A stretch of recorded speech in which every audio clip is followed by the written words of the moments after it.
ओम नमः शिवाय। शिव भक्तों, आपका स्वागत है हमारे चैनल भक्ति कथा संग्रह में। आज हम आपके सामने प्रस्तुत करने जा रहे हैं श्री शिव महापुराण रुद्र संहिता द्वितीय खंड से ऋषिगणों की वार्ता। ऋषिगण सूत जी से बोले, आपने विद्येश्वर संहिता का उपाख्यान भली भांति सुनाया। अब आप शिव जी का प्राकट्य, उमा की उत्पत्ति, शिव उमा विवाह, गृहस्थ धर्म एवं अन्य शिव चरित्र बताने की कृपा करें। सूत जी बोले, हे ऋषियों, आप सब परम धन्य हैं जो शिव चरित्र सुनना चाह रहे हैं। शिव चरित्र जगत को पावन करने वाली गंगा जी के समान पवित्र है। एक बार नारद जी ने भी अपने पिता ब्रह्मा जी से इसी प्रकार पूछा था। ऋषि वृंद कहने लगे कि हे सूत जी, इस संवाद को हमें विस्तार पूर्वक बताने की कृपा करें। नारद जी काम विजय। सूत जी ब्राह्मणों से बोले, एक बार नारद जी हिमालय की एक गुफा में बैठकर मौन धारण कर तप कर रहे थे। उनके तप से इंद्र के मन में भय उत्पन्न हो गया कि कहीं नारद मेरे राज्य पर अपना अधिकार न कर लें।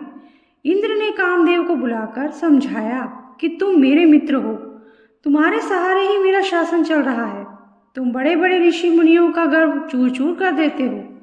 हिमालय की गुफा में नारद शिव जी की उपासना कर रहे हैं। कहीं ऐसा ना हो कि वह शिव जी से मेरा राज्य न मांग लें। अतः तुम वहां जाकर सुंदर बाग निर्माण कर प्रवीण अप्सराओं के कामवर्धक नृत्य द्वारा उनकी तपस्या भंग करो। कामदेव ने हिमालय की घाटी में पहुंचकर अप्सराओं से कामवर्धक नृत्य कराया, परंतु वे नारद जी की तपस्या को भंग करने में असमर्थ रही, क्योंकि कामदेव को भस्म करने वाला शिव जी का यही स्थान था। रति के विलाप करने पर शिव जी ने उसे वरदान दिया था कि कामदेव कुछ समय बाद फिर जीवित हो जाएगा, परंतु इस स्थान पर तथा जहां तक यह भस्म होता दिखाई दे रहा है वहां तक इसकी माया एवं काम बाणों का प्रभाव नहीं होगा। इसी कारण इस स्थान से लज्जित होकर कामदेव को इंद्र के पास लौटना पड़ा। यह सब शिव जी की माया का फल था। बहुत समय पश्चात नारद जी तपस्या से जागे, तब उन्हें अपने द्वारा कामदेव पर विजय का ध्यान आया। इससे उनके मन में अभिमान जागृत हो गया। नारद अपनी इस विजय को बताने भगवान शिव के पास कैलाश पर्वत पर गए। नारद जी ने शिव जी को प्रणाम किया और गर्व में भरकर कामदेव पर अपनी विजय का समाचार उन्हें सुनाया।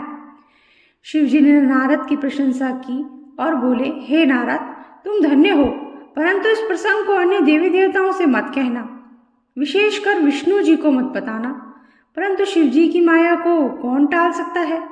नारद जी ने ब्रह्मलोक में जाकर ब्रह्मा जी से सब बात बता दी। ब्रह्मा जी ने शिव जी का ध्यान कर सब बात जान ली कि भगवान शिव ने नारद से यह प्रसंग किसी को न बताने को कहा था। नारद जी का अभिमान बढ़ने लगा। यह सब शिव जी की ही लीला का फल था। नारद जी यह कथा सुनाने विष्णु लोक में पहुंचे। विष्णु जी ने नारद जी को आते देखकर आसन से उठकर उन्हें प्रणाम किया और प्रेम से पूछने लगे, आपका आगमन कहाँ से हो रहा है। विष्णु जी की बात सुनकर नारद जी ने गर्व से अपनी कामदेव पर विजय की संपूर्ण कथा कह सुनाई। विष्णु जी ने नारद जी से कहा, हे मुनि, काम तो भक्तिहीन व्यक्तियों को सताता है। आप तो ब्रह्मचारी, तपस्वी और ज्ञानी एवं वैरागी हैं। आपको यह विकारी काम कैसे सता सकता है। विष्णु जी की यह बात सुनकर नारद जी गर्व में भरकर बोले, यह सब आपकी कृपा है। कामदेव की क्या औकात है जो मेरा कुछ बिगाड़ सके। इतना कहकर नारद जी विष्णु लोक से चले गए। अगला है नारद का अभिमान भंग। नारद जी के चले जाने पर भगवान विष्णु ने अपनी अद्भुत माया रची। नारद जी के रास्ते में एक नगर का निर्माण कराया। उसके राजा का नाम शील निधि रखा। उसकी एक सुंदर गुणशील पुत्री थी। उस दिन उस कन्या का स्वयंवर हो रहा था। उसमें अनेक प्रदेशों के राजा और राजकुमार आए हुए थे। नारद जी नगर की शोभा को देखकर मोहित हो गए। नारद जी भी उस सभा में पहुंचे। राजा ने उठकर उनका स्वागत किया और उनकी पूजा की। राजा ने अपनी कन्या को बुलाकर उसके चरणों में उपस्थित किया। राजा ने नारद जी से पूछा, महाराज, आप तो त्रिकालज्ञ ज्योतिषी हैं, इसको कैसा वर मिलेगा? नारद जी उसके सौंदर्य को देखकर उस पर मोहित हो गए। वे बोले, राजन, तुम्हारी कन्या तो साक्षात भगवती लक्ष्मी स्वरूपा है। इसको त्रिलोकी का स्वामी शिवजी के समान वीर यशस्वी पति प्राप्त होगा। इतना कहकर नारद जी वहां से चल दिए। उनके हृदय में विकार पैदा हुआ कि यह कन्या मुझे मिलनी चाहिए, परंतु राजाओं के सामने यह मुझे स्वीकार नहीं करेगी, क्योंकि सब स्त्रियां रूपवान पति चाहती हैं। इस कारण मैं भगवान विष्णु का रूप धरकर सभा में आऊं तो काम बन सकता है। ऐसा सोचकर नारद जी भगवान विष्णु के पास पुनः गए। उन्होंने भगवान विष्णु को नमस्कार करके शीलनिधि की कन्या के बारे में बताया। मैं उसे पाने की इच्छा से आपके पास आया हूँ, आप मुझे अपना रूप प्रदान करने की कृपा करें। भगवान विष्णु ने कहा, हे नारद, आप वहां पहुंचे, मैं तुम्हारा हित करूंगा। वहां पहुंचने पर भगवान विष्णु ने नारद को अपना रूप देकर उन्हें वानर का सा मुख प्रदान किया। हरि वानर के भी कहते हैं। इस तरह भगवान ने यहाँ भक्त का हित भी किया तथा झूठे भी नहीं बने। वहां नारद जी राजाओं की सभा में बैठकर प्रसन्न होने लगे। वे अपने को इंद्र के समान शोभा वाला समझकर ऐंठ कर बैठ गए। वहां पर 2 रुद्रगण भी ब्राह्मण के वेश में उपस्थित थे। वे नारद जी की रक्षा करने के लिए उपस्थित थे। नारद जी के वानर रूप को केवल कन्या ने ही देखा था। इस भेष को रुद्रगण भी जान गए थे। वे उनकी हंसी उड़ाने लगे।